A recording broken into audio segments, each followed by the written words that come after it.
Olá, eu sou o professor Ricardo Alencar e eu fui convidado a falar sobre cybercultura e formação universitária. Pensei em deixar aqui também divulgado na rede mundial de computadores a palestra, o que eu falei, e que você também possa ter proveito sobre esse assunto. O tema é falar sobre cybercultura e formação universitária, como isso está inserido no dia de hoje. Eu basicamente vou falar um pouco sobre cybercultura, significado e algumas influências, e a educação à distância e o ensino híbrido, falando sobre a minha experiência como professor, formador de professores. Eu sou professor de matemática e de física e estou utilizando a modalidade de ensino híbrido, que é uma mistura entre o presencial e o virtual. Espero que você goste e aprecie. Então vamos lá. Começar aqui com uma conversinha sobre os nossos tempos, né? O nosso Calvin aqui para nos ajudar. Dona Emengarda, eu não vou aprender essa matéria a menos que você a ensine de um modo divertido. Matéria qual é? Matemática, né? Claro. Sei. E o que você fará se o resto da sua vida não for divertido a cada minuto? E aí, claro, faz um pouco de tempo. Ele pergunta: por quê? A senhora acha que eu vou morar em um lugar que não tenha TV a cabo? Nos dias de hoje podemos falar que não tenha Netflix, que não tenha internet, que não tenha rede social, Instagram, Twitter, YouTube, Twitch, e qualquer outra rede social que daqui, 5, 10 anos já esteja completamente diferente. Outra coisa, o jovem hoje, representado aqui pelo Calvin, ele gosta muito do imediatismo. Nós temos a escola de 100 anos atrás aqui, e nós temos a escola que muitos desejam aqui, né? Uma escola recheada de computadores, ou pelo menos aparelhos que permitam acesso à internet. Um computador sem internet hoje em dia provavelmente não será muito bem utilizado, tá? Apesar que pode. Há uns 20 anos atrás o sonho era ter um computador, a internet nem parecia uma realidade. Apesar de a internet ser bastante bem antes, né? Então fica o questionamento: como é esta sociedade atual, os jovens? Como é o ensino atual? Será que este ensino aqui vai mudar o que parece ser essa situação? Será que precisa mudar? Bom, é algo que a gente tem que estar sempre se questionando, sempre pensando e, evidentemente, mudando para melhorias contínuas. Então, vamos lá. O termo cybercultura deriva de um termo chamado cyberespaço, e principalmente divulgado, né, lá para 70, 80, mas é algo que vem sendo discutido da nossa relação com as máquinas. Essa ideia aqui, né, o cyberespaço, foi colocado pelo William Gibson, né, que escreveu o Neuromancer, que baseou, por exemplo, Matrix, que baseou várias outras coisas depois disso. Então a gente tem, desde a década de 80, no cinema aparecendo essa ideia. E cada vez mais com a internet, hoje em dia é improvável que você assista o que eu estou falando sem que você esteja conectado de alguma forma. Mas esse livro já trata, né, dessas tecnologias que já estão enraizadas na sociedade e modifica estruturas e princípios da própria sociedade e dos indivíduos. Então é a nossa discussão. Como é que a cybercultura modifica e nos modifica e altera a nossa sociedade? Bom, a cybercultura é uma cultura dos tempos atuais. É contemporânea, né? É essa incessante circulação de informações através das redes telemáticas à distância, né? Redes de distância, pela promoção de uma sociabilidade online e de uma espécie de cultura de compartilhamento. André Lemos nos fala isso, e é interessante que a gente observe isso, né? Que a marca da nossa contemporaneidade é essa conexão imediata, incessante, trabalho, estudo, família, amigos, estamos todo o tempo conectados, via rede social, via e-mail e estamos aí, né? O mundo virtual, as comunidades, eu vou já até recomendar, né, o Pierre Levy. Eu acho que é uma das pessoas que você deve buscar para aprender e ler um pouquinho, de uma forma mais acadêmica. Tem outro também, Manuel Castells, o próprio André Lemos também discute isso, e vários outros que você pode se aprimorar. Tá? Então, nessa nuvem de palavras aqui, várias palavras associadas à cybercultura. Certo? Tá aqui, olha, para você começar a mexer um pouco mais com isso. Cybercultura, inteligência cognitiva e tecnologia da inteligência. Não fixa neles, é apenas um começo. Tá? Pierre Levy é a principal referência, né? A principal referencial para se começar a estudar. Bom, o significado de cybercultura, né? Reunião de padrões, produtos, comportamentos, valores que são compartilhados na internet. Condição social influenciada pelo uso contínuo de computadores, celulares, tablets, né, para comunicação, diversão e negócios. Então está tudo isso colocado num lugar só. A palavra cybercultura, né, aí a gente vai falar um pouquinho sobre isso, vem da palavra cyber, vocábulo grego antigo que significa governador, piloto. Podemos pensar alguma coisa que comanda, que pilota a nossa sociedade. Né? Cibernética, né? Ciência que estuda mecanismos de comunicação e controle nas máquinas e nos seres vivos. Vem de kybernetike, cybernetics, ciência de governar. E aí fica o questionamento. A cybercultura é o que nos governa hoje? É o que governa a nossa sociedade? Temos controle ou ela nos controla? Né? Já se fala em vício de computadores, de conexão, de celulares, pessoas que morrem por ficar vidradas em jogos, né, online, algo que ataca os jovens, crise de ansiedade, depressões, cyberbullying e outras coisas que os jovens hoje, e também os adultos, e os idosos, e as várias pessoas que não estão neste mundo, né? Os excluídos desse mundo, dessa cultura.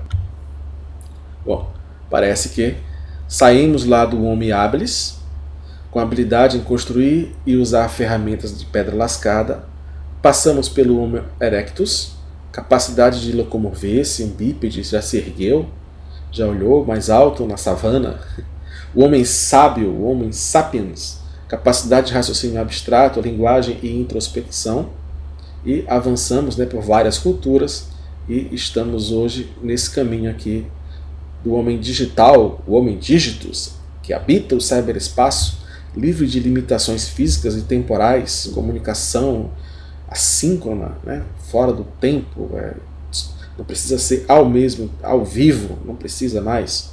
Então saímos de uma sociedade de caça e coleta, passamos para uma sociedade agrícola, entramos na sociedade industrial e hoje vivemos numa sociedade cada vez mais em rede. Evidentemente, todas essas outras sociedades foram incorporadas ou se relacionam de alguma forma. Se partimos da técnica do cultivo da natureza, passamos pelo controle da energia, hoje os computadores é que vão fazer isso pela gente, a gente fazer, e até, quem sabe também, nos controlar, né? Ou uma interação cada vez maior. Então, tanto na literatura quanto nos filmes, nós temos aí, né, toda essa questão da cultura, da nossa relação com as máquinas, com as criações, com as modificações genéticas, da nossa mudança e implantes cada vez maiores, de lidar com a realidade virtual como Red Player One ou Matrix, né?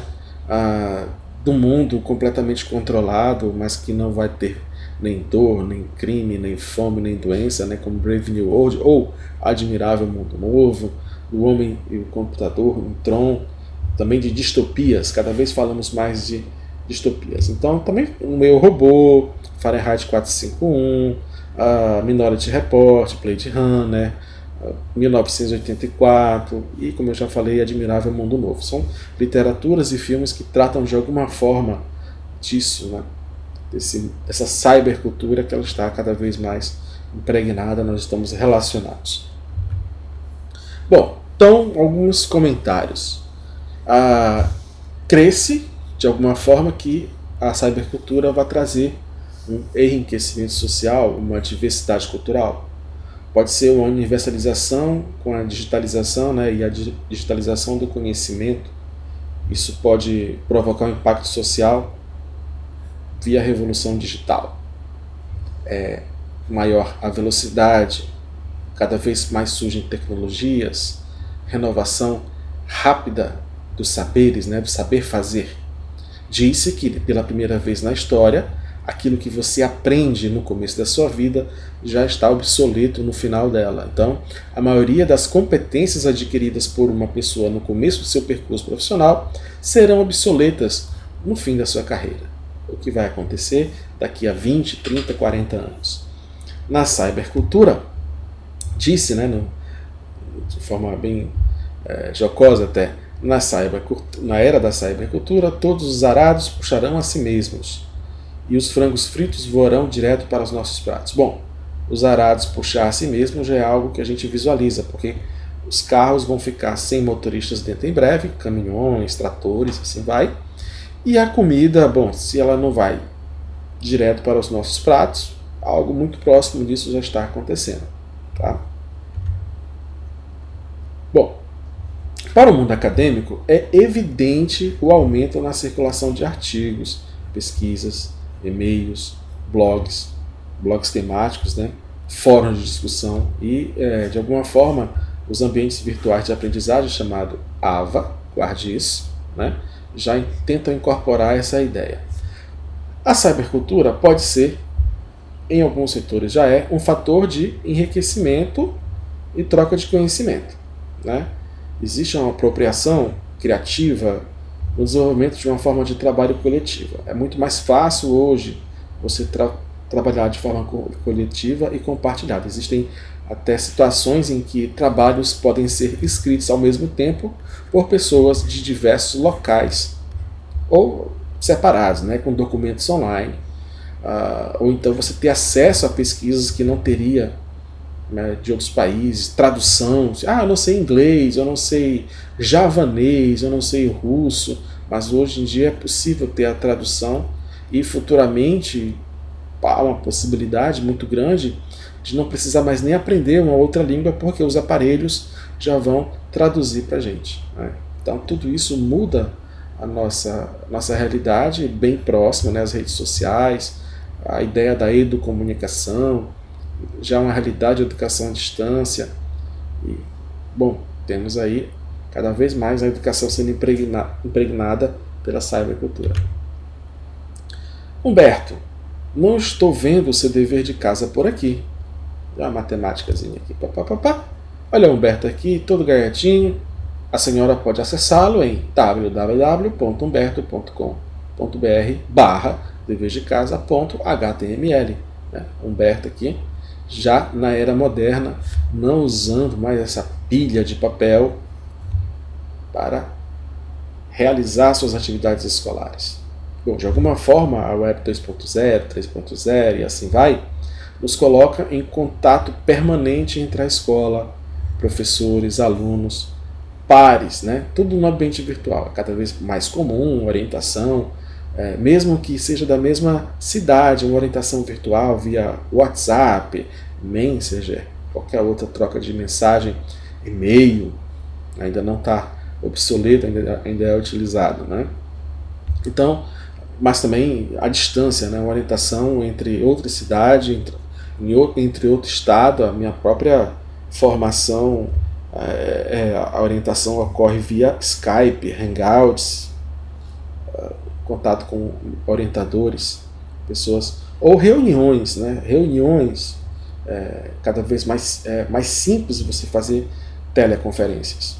Isso até modifica um pouco a questão, por exemplo, de quem está na academia, na universidade, de defesas de mestrados e doutorados sendo feitas por pessoas que estão em cidades, estados ou países diferentes. Né? Então, um mundo cada vez mais sem fronteiras, né, de conhecimento, Os conteúdos educativos são trabalhados de forma interativa na comunidade estudantil, de forma síncrona e assíncrona. Síncrona, né, vem de tempo, agora, ou de forma cada um em seu próprio tempo, cada um na sua contribuição de horário diferente ou ao mesmo tempo, com a possibilidade de produzir e compartilhar conhecimentos colaborativamente com qualquer outro estudante em qualquer parte do mundo. Né? Cada vez mais experiências apontando para isso. Bom, nós estamos diante de um novo espaço do aprender. Cada dia mais pessoas podem estudar em casa ou de qualquer outro local, fazer cursos, graduações, ensino médio, o que queira. E não precisa mais estar num banco escolar tradicional. Muitas instituições já o fazem para responder às demandas de informação e capacitação. Então você pode estar em qualquer lugar, a qualquer momento e fazer a sua graduação, a sua pós-graduação à distância.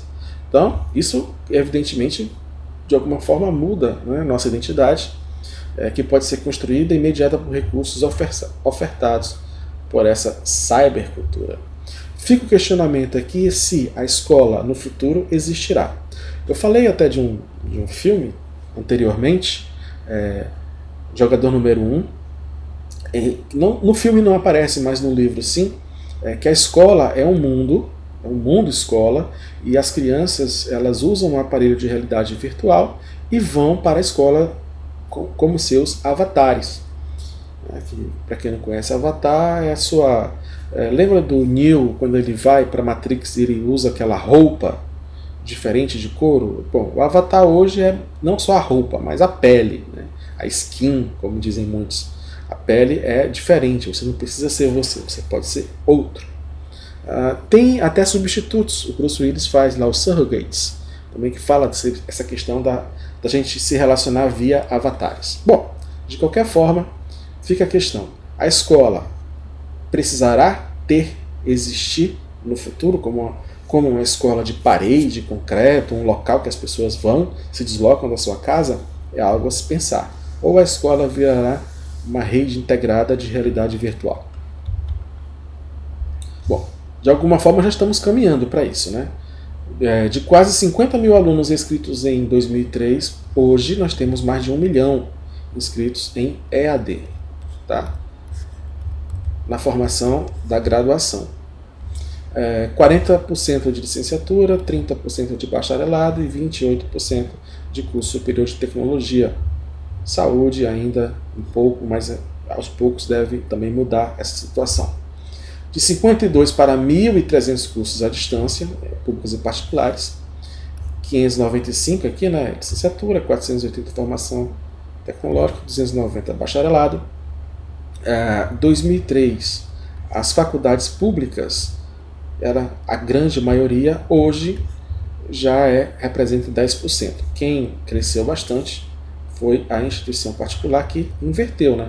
89%, então, que antes era a grande maioria, hoje a grande maioria, o que antes era a grande maioria a faculdade pública, hoje a grande maioria é a instituição particular que oferece cursos à distância cada vez mais. E isso está não só indo na graduação, mas também, provavelmente, isso deve se espalhar no ensino básico e médio, por exemplo, no homeschooling, ou em escolas mesmo que futuramente podem funcionar totalmente à distância, escolas de ensino médio, né? Nós temos vários problemas que podem justificar isso. Por exemplo, as grandes cidades são superpopulosas, violentas.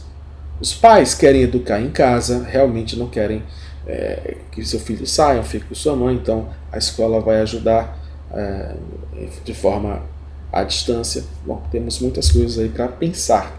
Essa aqui é mais uma questão de pensar.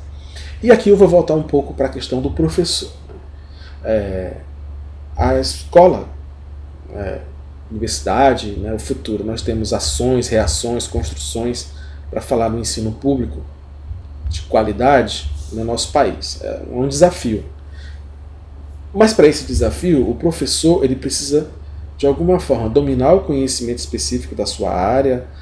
E isso é um problema, porque cada vez mais as áreas são pedidas para que exista a interdisciplinaridade.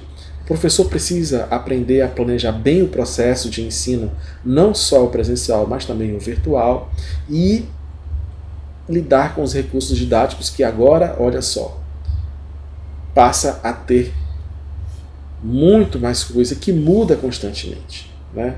Fontes de informação, né? Conteúdos, conhecimentos, saberes, e-book, artigo, SlideShare, no Google, Wikipedia, insights no YouTube, filmes e vários objetos de aprendizagem que estão sendo desenvolvidos por aí.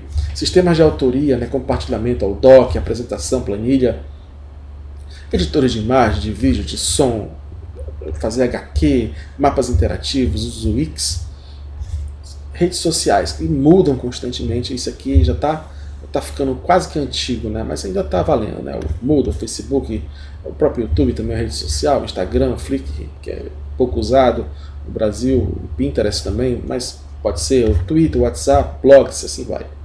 Então, esse mundo, aqui é apenas uma pequena parte que precisa ter. Talvez você não saiba de tudo aqui, né? De repente tem coisa aqui que eu estou falando que você, poxa, isso aqui eu não sei, eu nunca ouvi falar, é possível, mas e tem muita coisa que já está até acabando, dependendo se você está vindo daqui a 1, 2, 3, 4 anos, talvez alguma coisa aqui já nem exista mais, tá? Talvez algo tenha substituído.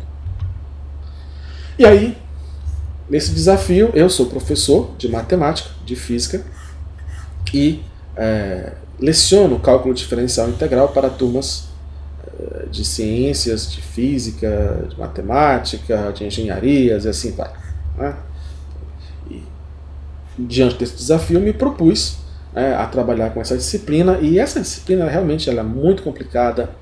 Ela, dentre outras coisas, ela geralmente é no começo das aulas de ciências exatas, né? Se alguém faz matemática, física, alguma engenharia ou algo que use algum curso que use a matemática do nível superior, vai estudar cálculo diferencial integral. Então ocorre, né, talvez a pessoa aponta que a dificuldade da disciplina, a grande reprovação, ela causa muita evasão, né? Este é Cleidson. Cleidson só tirava 10 em matemática no ensino médio e por isso decidiu fazer faculdade de matemática. Cleidson tirou 1,7 em cálculo 1. Calma, Cleidson, você não está sozinho. De fato, tem muita gente que tira nota baixa. E tem dois movimentos aí. A disciplina permanece difícil e muita gente tira nota baixa. Ou existe um movimento de facilitar a disciplina, as pessoas tiram notas melhores, mas não aprendem. E aí fica um problema gigante. Então, existem vários problemas, né? A queda no desempenho acadêmico, dificuldade de ajuste no ambiente acadêmico, incertezas, muito complicado esse momento da carreira, responsabilidades acadêmicas, né, da vocação que a pessoa queira fazer, dificuldades financeiras, percepção que a instituição talvez não atenda o aluno. Então, tem muitos problemas acontecendo e existe o cálculo que está aí no meio, configurando aí toda uma problemática para quem está iniciando sua carreira acadêmica nas áreas de exatas, né? Bom, disse que existem algumas causas principais na reprovação ou pelo menos na não aprendizagem em cálculo. Antigamente tínhamos cálculo 1, 2, 3 e 4, hoje modificou um pouco o nome, ou então tem cálculo 1 e 2, alguns adaptam, mas de qualquer forma o cálculo diferencial integral está aí. E dizem, né, que uma das causas da reprovação eu atribuo a uma deterioração do ensino médio, que ao se voltar para o Enem, que tem os seus pontos positivos, mas aqui eu estou tratando de cálculo, tá? Então, cálculo exige o desenvolvimento do pensamento algébrico, do pensamento geométrico e do pensamento até também aritmético um pouco mais diferente, com um grau bem maior de dificuldade em relação ao Enem. Então, o Enem ele se volta muito para competências, habilidades, interpretação, resolução de problemas, o que é uma coisa boa. No entanto, o ensino médio acaba sendo influenciado. Então, se diminuiu as exigências daquela matemática que o pessoal chama de tecnicista, ou, sei lá, tradicional, de alguma forma. E isso faz com que competências e habilidades que não estão previstas no Enem sejam necessárias para quem faz cálculo diferencial integral. Tá? Uma das coisas que o pessoal reclamava muito são aqueles algoritmos antigos, né, mecanizados. Tudo bem, né, de resoluções. No entanto, em cálculo, aquilo ali é pré-requisito. A pessoa ter uma gama, uma diversidade de algoritmos de resolução, né? E de manipulações algébricas, simbologia, a gente chama de semiótica e tal. Então tem muita coisa para lidar, e isso, a forma com que o ensino médio trabalha, se relaciona com a matemática, acaba promovendo aí uma disparidade entre aquele que termina o médio e o que ele precisa para progredir bem nessa disciplina. Claro, mais uma vez a ressalva, o Enem tem seus pontos positivos, as pessoas defendem e tudo mais, só que é uma análise minha de achar que o aluno, ao se preparar para o Enem, ele tem problemas quando chega no ensino superior e vai ter que realizar o cálculo, né, o cálculo diferencial e integral. Né.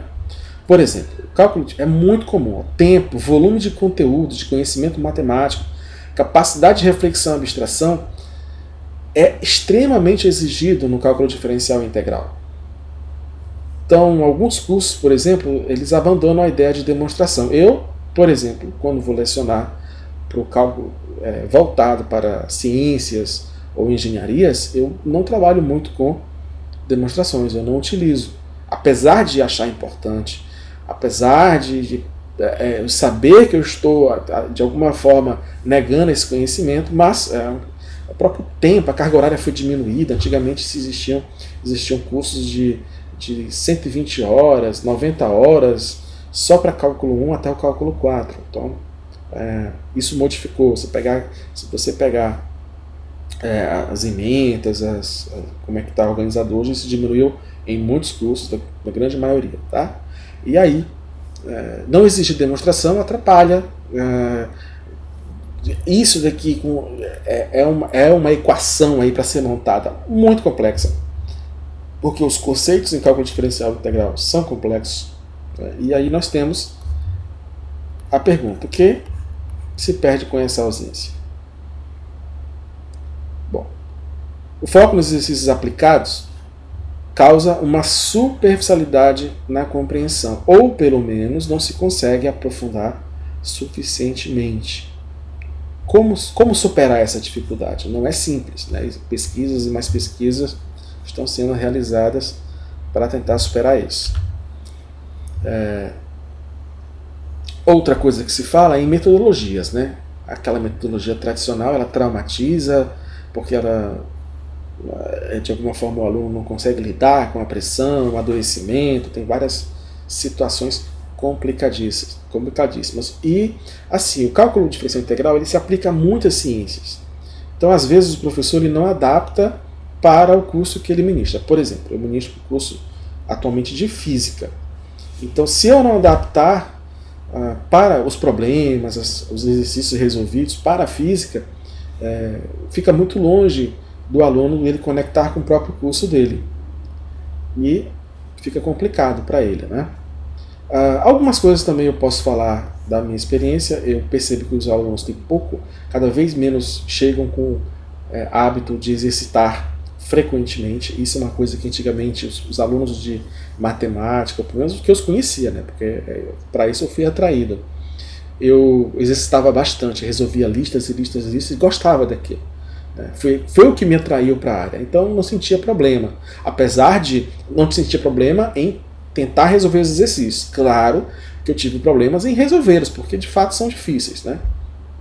Tem uma coisa da cybercultura, a dispersão que é causada pelos celulares, né? E pela oferta de diversas coisas hoje das internets da vida.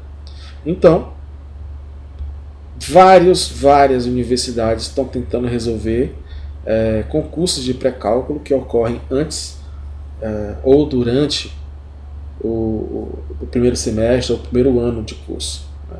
Então estão oferecendo isso a mais, para tentar evitar a reprovação em massa. E eu acho que de uma forma mais interessante a ser colocada, que os alunos aprendam cálculo, né, diferencial integral, para usarem nos seus cursos. Então, as formas tradicionais de reforço não têm contribuído, aparentemente, para o bom desempenho dos alunos. Então, esses pré-cálculos ajudam, claro, evidentemente, mas ainda parece não resolver completamente. No entanto, não é algo que deva ser abandonado. Eu estou levantando aqui várias questões, tá bom? Bom, existe uma tendência hoje de terem livros mais contextualizados, no entanto, tem livros que, e eu concordo que existam, que não precisam ser contextualizados. Eu acho que precisa ter uma diversidade, e quanto maior a diversidade, mais interessante você estudar pelas diversas formas. Eu, por exemplo, estou adotando atualmente esse livro aqui, mas eu vou incluir para estudos, né, e encontrar mais leituras ou entendimentos, esses também. E vários outros, né? Existem vários livros interessantes. Esse aqui é um dos livros de pré-cálculo que eu utilizei para os sábados, né? Que eu separei os sábados algumas aulas de pré-cálculo, mas é algo a ser sempre melhorado. E uso ambientes virtuais de aprendizagem, tá? AVAs. No meu caso, eu utilizei o Google Sala de Aula e o Khan Academy, mas não é o único, né? Você pode encontrar diversos tipos de AVA que vão te dar biblioteca virtual, local de conversa, podcast, fórum, exercícios, diário de bordo, formulários, né? O ambiente virtual de aprendizagem ele procura ajudar o aluno, né? No meu caso, estou usando o ensino híbrido, em que nós temos aulas presenciais, regulares, e nós temos aulas via AVA, em que eu vou explicar um pouquinho mais à frente, mas antecipando, em que eu também aumento a minha docência oferecendo novas coisas, tá? Novos assuntos ou novas ideias. Mas vamos falar aqui do livro. Bom, aulas presenciais. Como eu uso como linha mestra de explicação o James Stewart, eu estou utilizando, né, questões mais contextualizadas, voltadas para a física. O bom deste livro é que ele me oferece bastante isso. Então os alunos têm contato com conceitos ou equações de física, tá? E tem que resolver de alguma forma utilizando os conceitos de cálculo diferencial e integral. Então isso, a ideia é que ele entenda já a aplicação dessa matemática para a sua ciência de estudo, tá? Então, essa é a nossa abordagem. O Google Classroom, onde eu coloco exercícios, coloco textos, recomendo vídeos. Geralmente eu tento associar a minha aula da semana com recomendações de vídeos que são disponíveis principalmente no YouTube atualmente, né, para que assistam de outras pessoas, de outros professores, aquilo que eu falei durante a semana, e aqueles que aproveitam isso, né, tem em dobro a explicação sobre o mesmo assunto, ou em triplo, em quádruplo, se ele continuar também assistindo, e fica interagindo, mandando exercícios, mandando avisos, ou então alguns textos também complementares. Aqui as atividades que a gente vai criando ao longo do semestre, né? Bom, o outro que eu uso é o Khan Academy. O Khan Academy é interessante porque, para mim, para o curso de cálculo diferencial integral, ele tem missões bem interessantes, né? Uma missão de pré-cálculo, uma missão de cálculo diferencial, em que aborda limites e derivadas, e uma missão de cálculo integral, que abordam as integrais. Então, bom, aqui é um perfil de percentual de uma turma, tá?